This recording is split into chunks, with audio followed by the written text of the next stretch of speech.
Muy bienvenidas y bienvenidos a nuestra conferencia sobre Isaiah Berlin. Es un gran honor para mí estar nuevamente en este espacio cultural que nos ofrece la AMIA y agradezco especialmente a su director, el rabino Fernando Slagen, por permitirme compartir estas reflexiones con ustedes.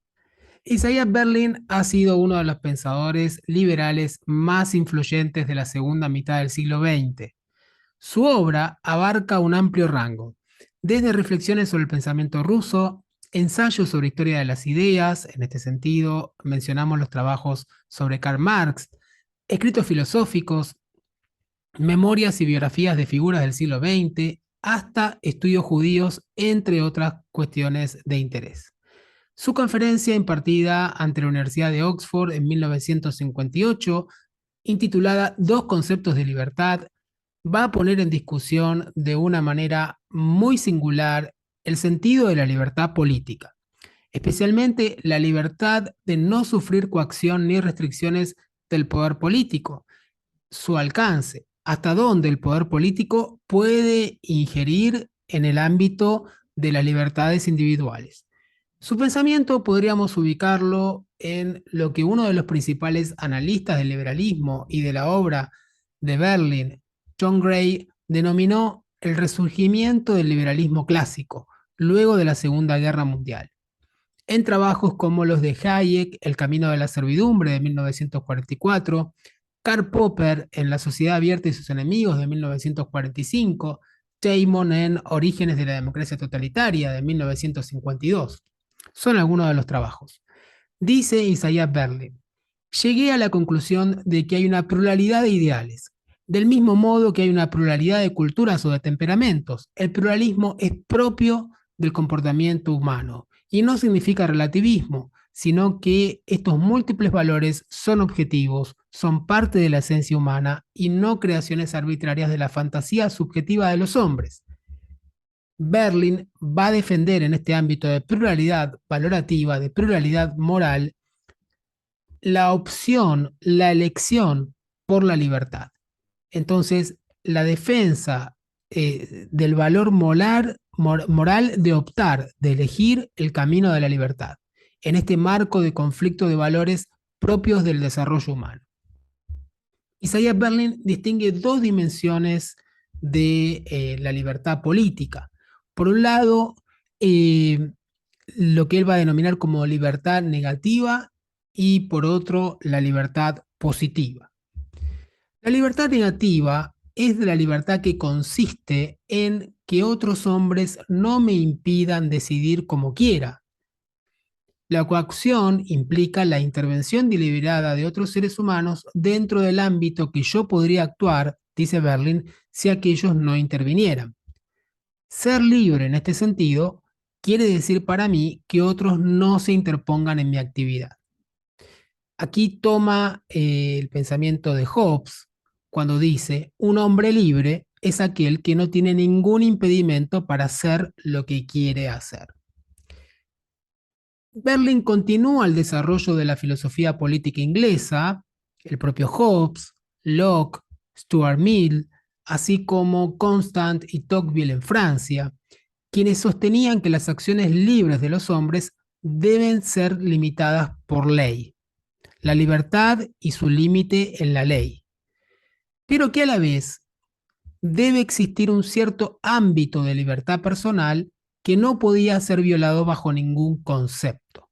Esta zona de reserva de las libertades individuales frente al poder estatal. La libertad significaba para John Stuart Mill, recordemos, el control sobre uno mismo, poder influir sobre mi propio plan de vida. El poder regulador del Estado tiene que limitar a un individuo en la medida en que quiera ejercer su poder sobre la libertad de otro. Berlin va a decir que hay que trazar una frontera entre el ámbito de la vida privada y el de la autoridad pública.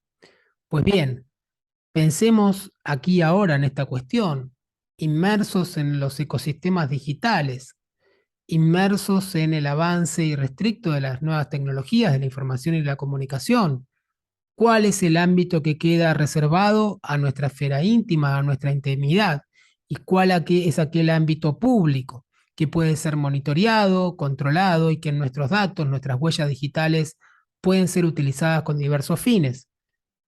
Es una cuestión que, por supuesto, Isaías Berlin no avisoró, pero que hoy tendríamos que reflexionar desde nuestras propias realidades, el ámbito entre lo público y lo privado, que muy bien ha planteado Berlin. Esa frontera que parecía más o menos clara hace 40, 50 años, hoy se ha tornado muy difusa. Berlin advierte sobre los peligros que una visión extrema de esa libertad negativa puede acarrear de la zona de reserva del individuo frente al poder estatal. Primero, que la ciudadanía se desentienda del involucramiento de los asuntos públicos y renuncia así fácilmente a su derecho a compartir el poder político. Segundo, que el individuo se despreocupe de sus prójimos, que se relativice el principio de solidaridad y de justicia social. Respecto del primer peligro, ya Rousseau decía que el pueblo inglés piensa que es libre y se engaña. Lo es solo mediante la elección de los miembros del Parlamento. Tan pronto como estos son elegidos, cae en su condición de esclavo. El uso que hace de su libertad solo se da en periodos electorales, va a decir Rousseau, y luego se pierde. Sobre esta cuestión reflexiona entonces Isaiah Berlin. Por otro lado, Berlin va a sostener que la libertad puede ser inmoral sin justicia social. Ofrecer derechos políticos y garantías contra la intervención del Estado a hombres mal vestidos, mal alimentados, enfermos y que son analfabetos es reírse de su condición. Necesitan ayuda médica y educación antes de que puedan entender qué significa aumento de su libertad o que puedan hacer uso de ella. ¿Qué es la libertad?, se pregunta Berlin, para aquellos que no pueden usarla. Y dice, lo que preocupa a la conciencia de los liberales occidentales es que la minoría que la tiene la haya conseguido explotando a la gran mayoría que no la tiene o bien despreocupándose de ella. Aquí insiste sobre la igualdad de libertad, no tratar a los demás como yo no quisiera que me traten a mí. Justicia social. Esos son los fundamentos de la moral liberal, va a decir Berlin. Si mi libertad o la de mi clase o nación depende de la miseria de otros seres humanos, el sistema que promueve esto, va a decir de una manera muy contundente, es injusto e inmoral. Y esto remite directamente a Rousseau, a Marx y a Rawls, por citar tres filósofos políticos. Para Rousseau, la propiedad traía aparejada la desigualdad social, la ambición, la avaricia, las guerras. En definitiva, tomar a otros como medios y no como fines. Por otro lado, recordemos que Marx va a atacar la raíz del contractualismo, la existencia de hombres libres e iguales. Marx claramente va a decir, no hay individuos libres desde el momento en que se ven obligados a vender su fuerza de trabajo. Tampoco hay igualdad desde el momento en que un solo sector de la población posee el capital y los medios de producción. Es por ello que la acción colectiva es el único camino mediante el cual el proletariado va a poder lograr una mejor calidad de vida. Por último, Rawls va a reflexionar también sobre la justicia como equidad, y que el principio de libertad personal sea compatible con la igualdad de oportunidades y que los intereses personales redunden en un beneficio de la comunidad. Me parece a mí que Berlin se encuentra dentro de este paradigma de pensamiento. La igualdad y la libertad deben ser armonizadas con el principio de solidaridad y el principio de justicia social. Recuerdo aquí, para ilustrar estas cuestiones, una película del cineasta argentino Leopoldo Torre Nilsson del año 1957, La Casa del Ángel, basada en una novela de Beatriz Guido.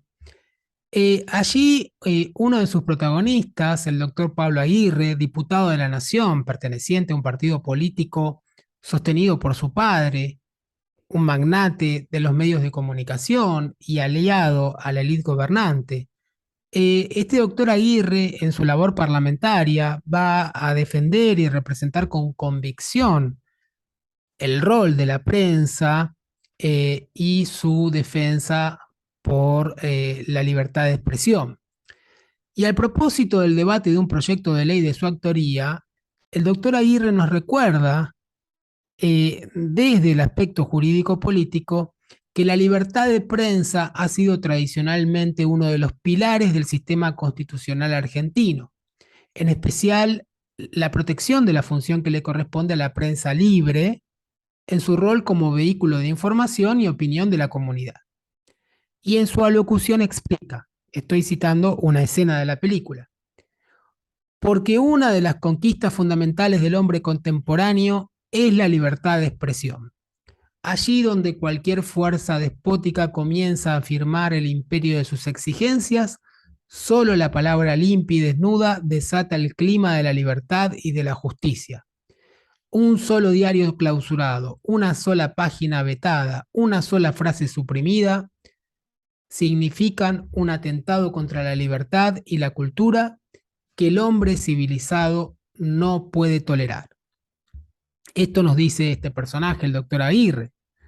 Ahora bien, a la par que va pronunciando su discurso, Torre Nilsson sube su cámara hacia los palcos del recinto de la Cámara de Diputados y allí podemos ver a alguien del público que grita: queremos mejores salarios. ¿De qué libertad está hablando? Queremos mejores salarios. Esta manifestación, apenas sugerida en la trama argumental de la película, entraña entonces el profundo significado de la relación entre los valores de libertad e igualdad. ¿De qué sirve la libertad de morirse de hambre? Diríamos. ¿De qué sirve la libertad sin justicia social? Queremos mejores salarios, mejores condiciones de vida. ¿De qué libertad me habla si no tenemos asegurados estos derechos fundamentales? Entonces, me parece interesante ilustrar estas reflexiones de Isaiah Berlin con la película de Leopoldo Torre Nilsson. Eh, en palabras del propio Berlin, escuchemos lo que significa la libertad negativa. Is that there are two senses of the word free. One is, am I being tied to a tree? Then I'm not free, because I can't move. If I'm in jail, I can't get out. And freedom means not being in jail, not being tied to a tree, being able to do not necessarily what I want, that's something different. There being a lot of doors through which I could march, and none of them is locked. The more doors are locked, the less free I am. Of course, some doors have to be locked because there are other values. Because there is security, there is happiness, there is knowledge, there is science, all kinds of other things which are just as important as freedom. But freedom means that. Esta libertad negativa la va a distinguir de otro tipo de libertad que denomina como libertad positiva. La libertad positiva es la libertad colectiva. Vamos a ver, el sentido positivo de la palabra libertad es la autodeterminación. Se deriva del deseo por parte del individuo de ser su propio dueño, actuar conforme a su propia razón y ser responsable de sus decisiones. Dice Berlin, se trata de establecer quién tiene que decir lo que yo tengo y lo que no tengo que ser o hacer.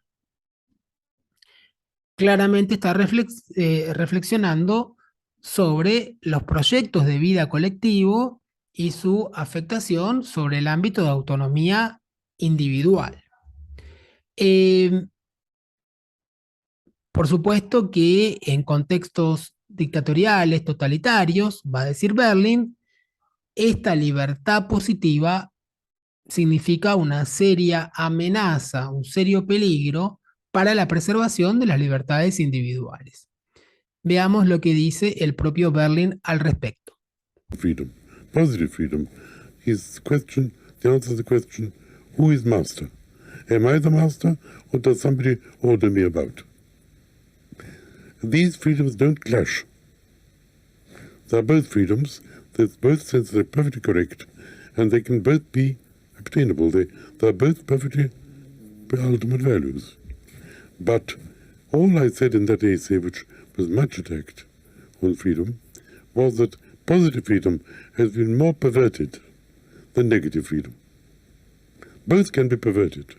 When people talk about laissez-faire and therefore allow little children to die in mines because their parents have a right, because they're free, to let you have them, and you have a right to employ them in the way you do, that is a perversion of the notion of negative freedom. But if somebody says, I alone know what is good for you, you do not know what is good for you, and therefore I force you to do certain things which, if you were as clever as me, you would see for yourself. But if you don't see, it's because you're stupid, and I have to force you to do something for your own benefit. That is, every tyrant has said that. Historically, of course, this abuse of positive freedoms have been quite obvious in communism, in various fascist societies. All tyrannies. La Revolución Francesa, como todas las grandes revoluciones, fue una erupción del deseo de libertad positiva de autodeterminación, va a decir Berlin. La autodeterminación colectiva de una nación, en este caso de la nación francesa, que se sentía liberada luego de muchos años de despotismo. Fue el resultado de una restricción fuerte de las libertades individuales, esa explosión revolucionaria. Dice Berlin, si el universo está regido por la razón, no habrá necesidad de coacción. Una vida correctamente planteada por todos coincidirá con la libertad completa para todos, la libertad de la autodirección racional. En este sentido, recordemos el pensamiento federalista norteamericano.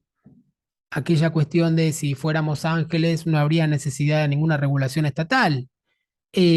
Bueno, justamente la coacción que impone la vida social y su relación con el ámbito de las relaciones individuales. John Rawls entendía que el pensamiento democrático de los últimos 2 siglos se vinculaba con el pensamiento de Locke y de Rousseau en cuanto a la manera en que los ciudadanos considerados como libres e iguales van a expresar los valores de la libertad y de la igualdad. Por un lado, la tradición asociada con Locke, que va a conceder mayor importancia a las libertades, a los derechos subjetivos, tales como la libertad de pensamiento, de conciencia, determinados derechos básicos de la persona y de propiedad, la igualdad ante la ley. Y por otro lado, la tradición asociada con Rousseau, que va a darle más importancia a las libertades políticas iguales, a las condiciones materiales también del ejercicio de esas libertades políticas y a los valores, en definitiva, éticos de la participación en la vida pública. Allí, dice Rawls, están 2 modelos básicos de ciudadanía, el liberal y el republicano. Autores como Habermas y Held van a considerar que este concepto de ciudadanía asociado al modelo liberal, a la defensa de los derechos subjetivos frente al Estado y a los demás ciudadanos, es justamente aquel que va a considerar estas libertades negativas en términos de Berlin, ¿no? Derechos subjetivos que son derechos negativos que van a garantizar un ámbito de opción en el cual las personas jurídicas quedan libres de coacciones externas. Entonces, esta protección legal de la ciudadanía como zona de reserva, como zona vedada, como coto vedada a la acción del Estado. Y que por otro lado hay otro concepto de ciudadanía que va a estar definido por los derechos de participación como práctica común, por la comunicación política, y que va a estar más relacionado con la tradición republicana y su crítica a la noción de ciudadanía acotada a la realización de los intereses personales.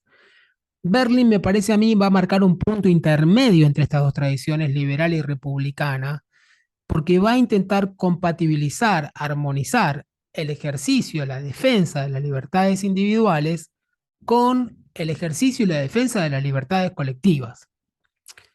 Ambos, en el pensamiento de Berlin,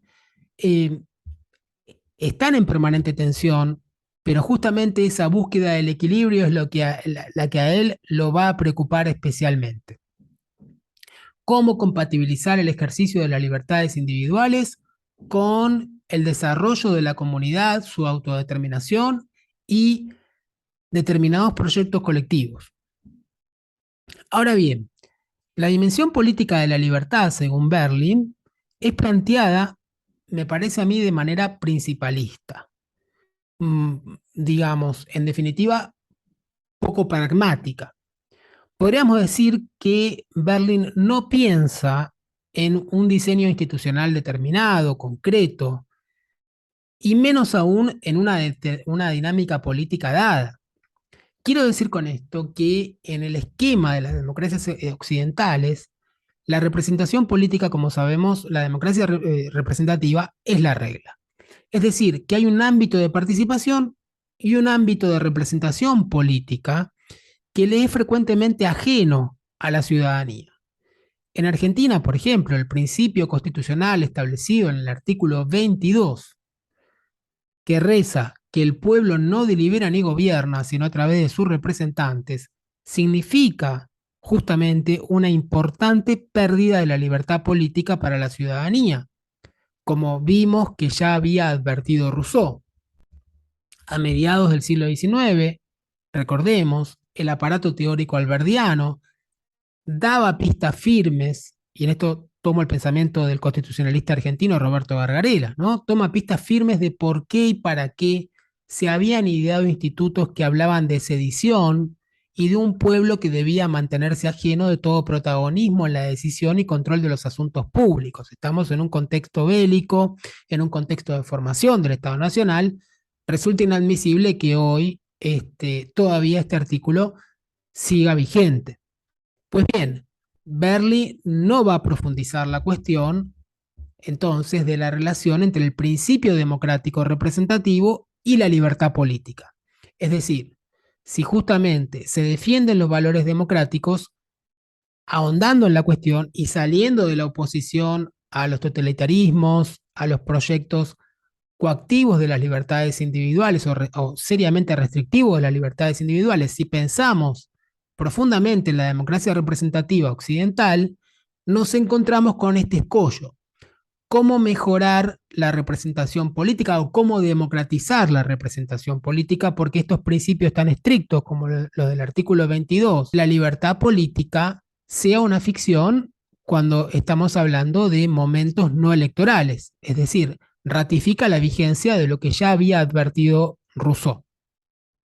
Quería plantear esta cuestión para que ustedes también la reflexionen. Berlin no nos da ninguna reflexión profunda al respecto, se queda en un ámbito, digamos, muy general y principalista, como digo, pero me parece que nosotros sí tenemos que pensar seriamente, bueno, más allá de los totalitarismos, en pensar justamente en el ámbito democrático, cómo compatibilizar lo individual y lo colectivo, y cuándo estamos hablando de un ámbito de participación genuina de la ciudadanía y cuando estamos hablando del ámbito de la deliberación y la representación de intereses por parte de justamente los representantes.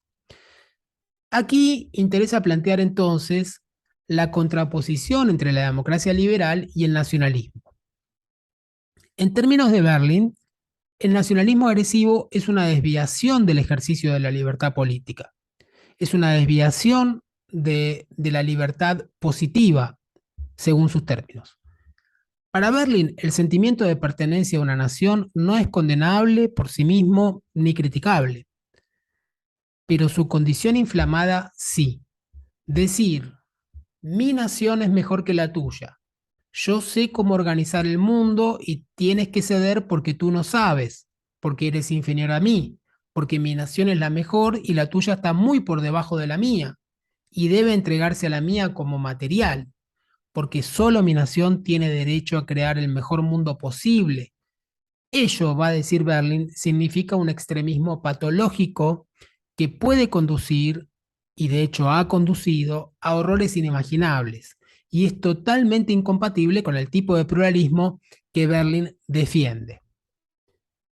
La democracia liberal va a postular un patriotismo no agresivo, ligado a la constitución de un Estado-nación como unidad política independiente, el autogobierno como la expresión política de libertades civiles intrínsecas del ser humano. Sin embargo, nos dirá Berlin, el nacionalismo agresivo emerge especialmente en contextos de pobreza y desplazamiento territorial. Más allá de las proclamas, y aquí volvemos al sustento material o al sustrato material tan interesante de su pensamiento, cuando él dice, justamente, la libertad sin justicia social es inmoral, también nos va a decir, la democracia liberal no agresiva en términos nacionales es justamente contraria a lo que predica, a lo que pregona en contextos de pobreza. Este es un tema muy importante. Allí es donde emerge la necesidad de arraigo, de sentimiento de pertenencia, de conciencia nacional, en casos de desplazamiento territorial. Y en otros términos, como bien señala el politólogo argentino Aníbal Pérez Linián, mientras el proyecto neoliberal va a perseguir la circulación global de bienes y de capital, las sociedades humanas son cada vez más móviles y estos flujos inmigratorios, atravesados por la puja distributiva, fortalecen la narrativa del nacionalismo xenófobo. También plantean un nuevo desafío para la participación, entre comillas, universal en las repúblicas de masas. Volvamos sobre esta cuestión entonces. La democracia liberal que pregona un nacionalismo no agresivo y que tiene que ver con la autodeterminación colectiva, con la constitución de su propio Estado, es sumamente peligrosa cuando coexiste y convive con contextos de pobreza, de exclusión y de desplazamiento territorial, porque allí es donde emergen los nacionalismos agresivos, donde emergen aquellos potenciales proyectos colectivos opresores de las libertades individuales. Berlin plantea que el nacionalismo es la elevación de los intereses de la unidad, el concepto de unidad de la nación y de la autodeterminación como valor supremo de esa unidad, pero que no siempre esa unidad y esa autodeterminación se corresponden con realidades históricamente determinadas. He mantenido un diálogo con el rabino Schlagen y el profesor Guillermo Jensen sobre estas cuestiones y me gustaría compartir con ustedes las reflexiones que el rabino Schlagen realiza al respecto.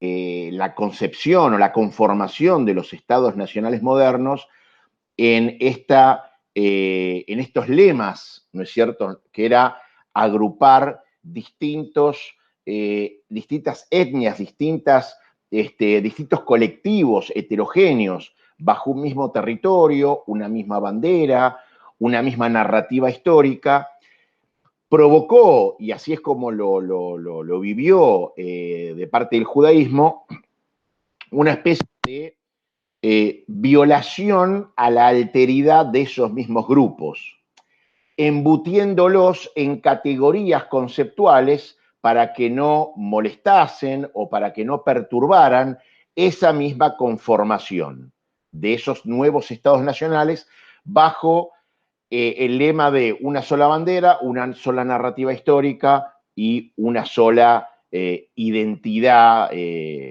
nacional. El texto sobre nacionalismo de Isaiah Berlin es de 1972 y aún nos interpela por su vigencia. A partir de la consolidación de los procesos de unión continental, se preveía la desaparición paulatina de la nación. Entre nosotros, recordemos, el general Pelón hablaba en su última presidencia de la era del continentalismo, la formación de bloques continentales. Berlin va a decir que el nacionalismo es una ideología importante y peligrosa, puesto que puede devenir en un nacionalismo agresivo. Reitero, ese nacionalismo agresivo, va a decir Berlin, se da en contextos de pobreza. Reflexionemos en nuestra realidad latinoamericana con los altos niveles de exclusión, de pobreza y de marginalidad. Entonces, En su faz agresiva, el nacionalismo opera como una universalidad doctrinaria, una suerte de macroideología o ideología madre que contiene a todas las demás. Durante gran parte del siglo XIX, de los siglos XIX y XX, dice Berlin, con gran agudeza, ningún pensador influyente previó su enorme poderío y supervivencia, desde las grandes utopías liberales, pasando por las conservadoras, hasta marxistas y socialistas radicales, todos ellos predijeron su desaparición. Para los liberales, el nacionalismo era la exacerbación de una conciencia nacional que había estado reprimida por el despotismo e iglesias subordinadas, y por tanto era una fase pasajera. Una vez suprimida la opresión, esta agresividad nacionalista desaparecería. Para los marxistas, como sabemos, el sentimiento nacional era una forma de falsa conciencia, una ideología generada por la dominación económica de la burguesía en alianza con la antigua aristocracia. ¿Para qué? Para explotar a la fuerza de trabajo proletaria. El nacionalismo era visto en Europa, dice Isaiah Berlin, en general como una fase pasajera.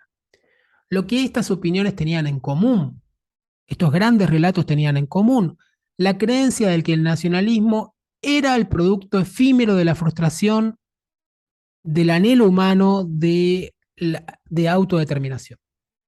El nacionalismo iba a desaparecer por el avance de la Ilustración como victoria de la razón en su aspecto moral, del progreso técnico en su aspecto material, o bien con la lucha por la igualdad social, la democracia económica. En síntesis, desde el último tercio del siglo XIX, desde diferentes ángulos, se creía que el nacionalismo, dice Berlin, considerado por todos como un fenómeno irracional, desaparecería. Los marxistas por la desaparición de las clases sociales, los liberales por el avance de la Ilustración. Como bien nos va a señalar nuestro filósofo político, nadie supuso que el nacionalismo dominaría el último tercio de nuestro siglo en grado tal que pocos movimientos revolucionarios podrían tener alguna posibilidad de éxito a menos que caminasen del brazo del nacionalismo o en todo caso no se pusieran a él. Y yo agregaría, tampoco ha desaparecido la pobreza, la marginalidad y la exclusión.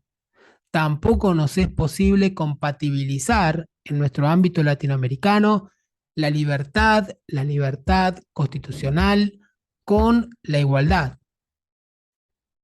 Por nacionalismo va a entender la convicción de la existencia de un grupo humano cuya forma de vida difiere de la de otros, con un territorio común, costumbres, leyes, memorias, creencias, lenguaje, expresión artística, religiosa, instituciones sociales, una forma de vida, a lo cual algunos añaden características raciales, y que estos son factores que forman a los seres humanos, sus propósitos y valores.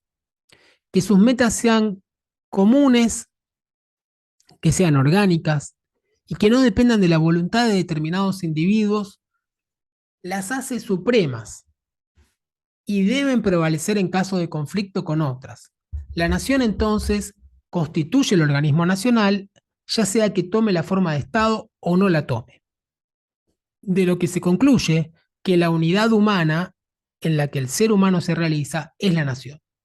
Ese es el núcleo de la ideología nacional. Y esto, agreguemos, nos lleva a que el Estado en el que el poder constituyente reside como un todo en la nación, Estados-nación, como el nuestro, sea necesariamente una unidad, que en ocasiones, como vimos, merma las posibilidades de descentralizar el poder, de democratizarlo, no reconoce la diversidad antropológico-cultural, etc.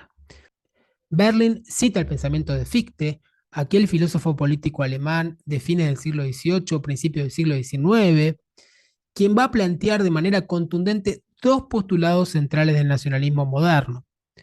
La creencia en la nación como una entidad colectiva homogénea, natural y necesaria del ser humano, y la autodeterminación de esa nación, o en otras palabras, la formación de un Estado-nación. Recordemos que el pensamiento de Fichte era un pensamiento, digamos, que Berlin consideraría como de nacionalismo agresivo, ¿no? Porque en definitiva Fichte lo que va a sostener y lo que va a proponer, a diferencia de otros filósofos políticos de la época como Herder, lo que va a sostener es la primacía de los valores de la nación alemana frente a otras naciones.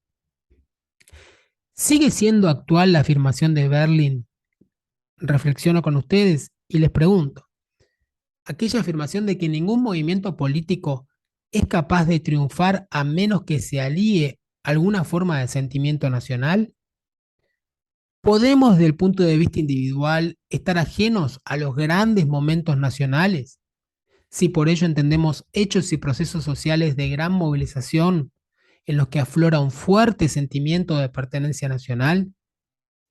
La idea de un contrato social nacional como derecho colectivo, de autodeterminación social y su contraposición al ámbito político de las libertades individuales, al ejercicio de libertades civiles y políticas, es bien interesante, ¿no?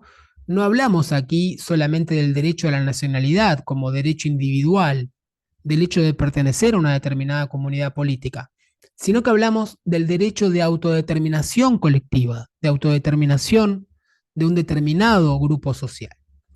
Podemos entonces, desde el punto de vista individual, estar ajenos a estos grandes procesos de emancipación colectiva. Si por eso entonces estamos hablando de hechos bélicos, por supuesto, pero también de momentos de crisis macrosocial, como la que ha vivido Argentina y vive permanentemente la región latinoamericana, Argentina en 2001, y tenemos otros múltiples ejemplos, como el caso chileno recientemente, el caso de Brasil, Bolivia, etcétera. El individuo puede mantenerse ajeno a esos grandes acontecimientos de carácter nacional. Hay margen para el disenso, para el disenso. Hay margen para el disenso, para la tolerancia, para la diversidad en esos momentos de ebullición nacional. ¿Cuáles son los factores que como sociedad civil nos unen a un proyecto colectivo? Eh, el discurso nacionalista ha sido funcional a la idea de nación concebida como la forma más perfecta de vida colectiva. Y este es un discurso que parece hoy anacrónico.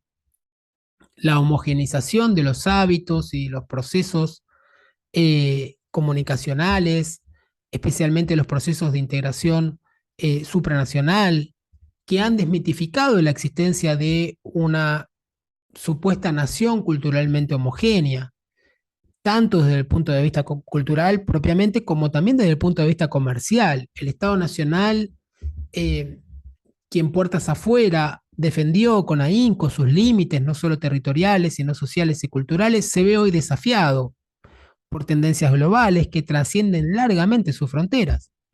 No solamente estamos hablando entonces de formaciones continentales, de la integración supranacional, de las tensiones puertas adentro, de los reclamos de las autonomías regionales, sino que también estamos hablando del avance arrollador de las comunicaciones, como dije antes, que desafían seriamente el ámbito de la soberanía estatal nacional.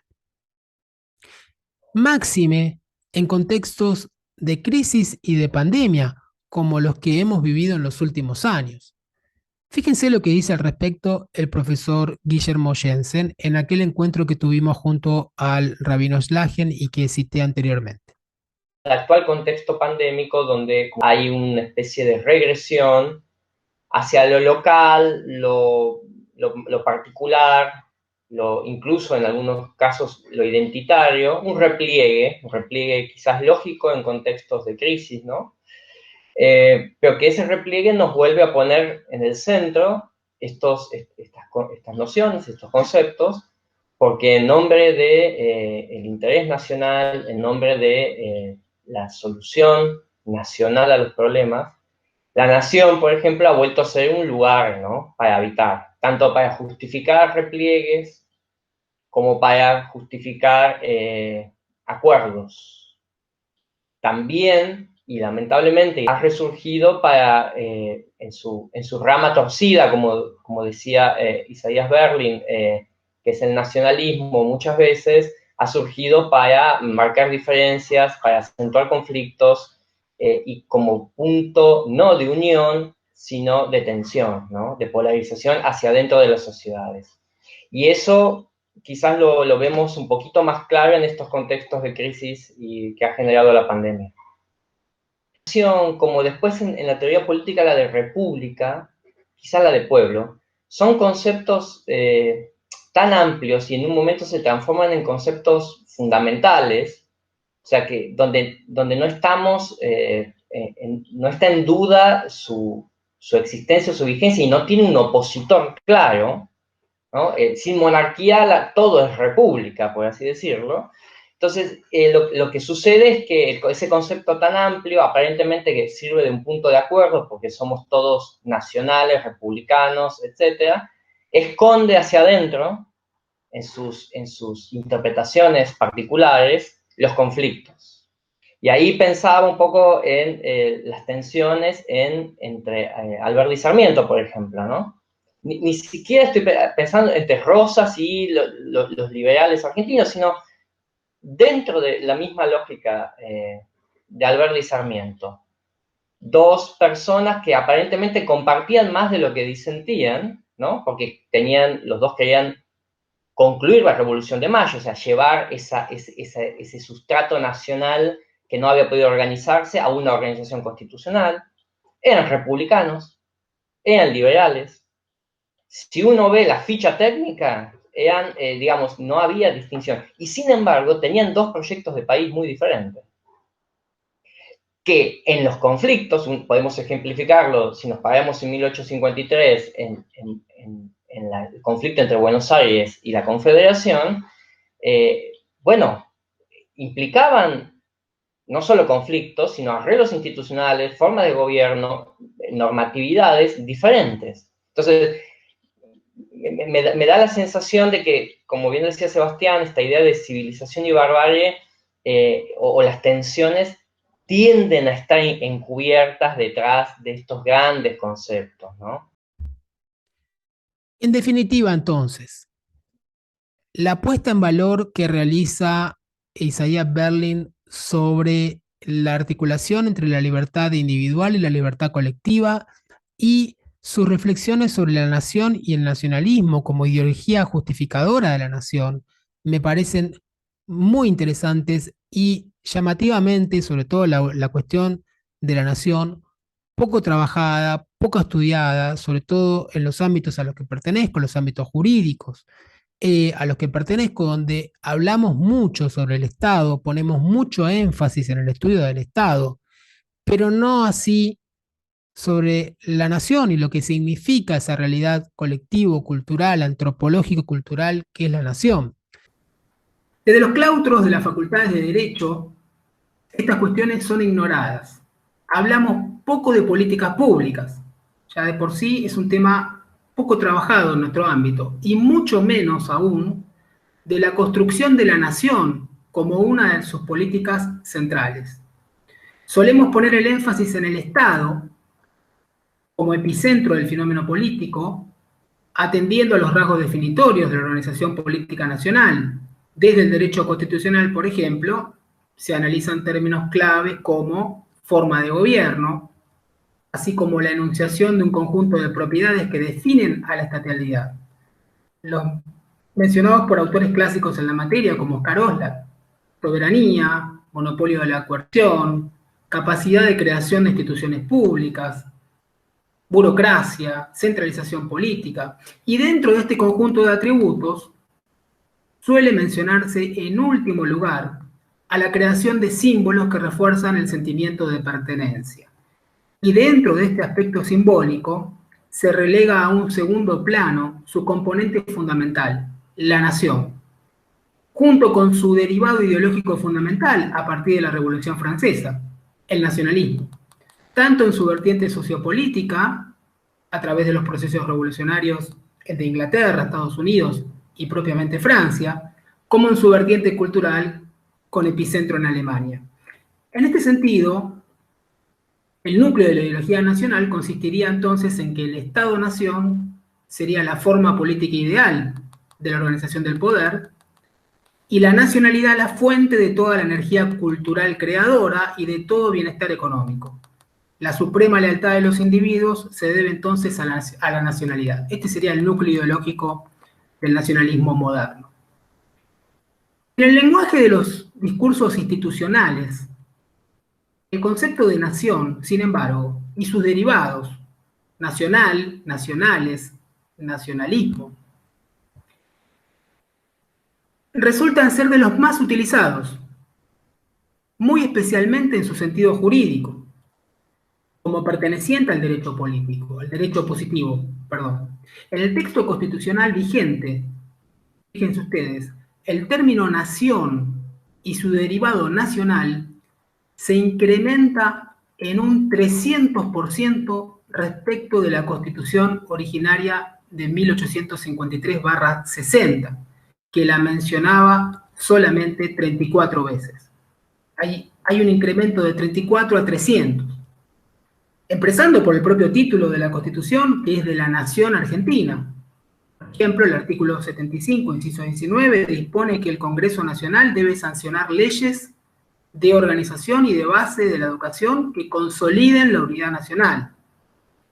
También el término nación nacional aparece en innumerables leyes, instituciones, políticas públicas, planes nacionales. También es utilizado frecuentemente el término en un sentido económico, financiero, bancario, programas económicos, se habla de emergencia nacional, instituciones económicas como el Banco Nación, Tesoro Nacional, etc. Y por último, el sentido identitario al que nos referíamos, o de pertenencia, interés nacional, proyecto nacional, voluntad, todos ellos significantes ligados a realidades antropológico-culturales, como comunidad, territorio, cultura, historia, identidad, independencia, autodeterminación. Sin embargo, insisto y llamativamente, quizás por cierto rechazo al nacionalismo y a lo que ello significó en sus versiones extremas por su desprecio a los derechos humanos, desde los claustros de las facultades de Derecho se enfatiza la Constitución entendida como pacto o contrato social, pero sin ahondar en el componente social que la instituye, denominado en los mismos textos constitucionales como nación, ese sustrato social denominado como nación, que viene a ser el sustantivo de la ecuación constitucional, del Estado-nación, lo que implica en cierto modo adoptar una mirada dogmática y deshumanizada.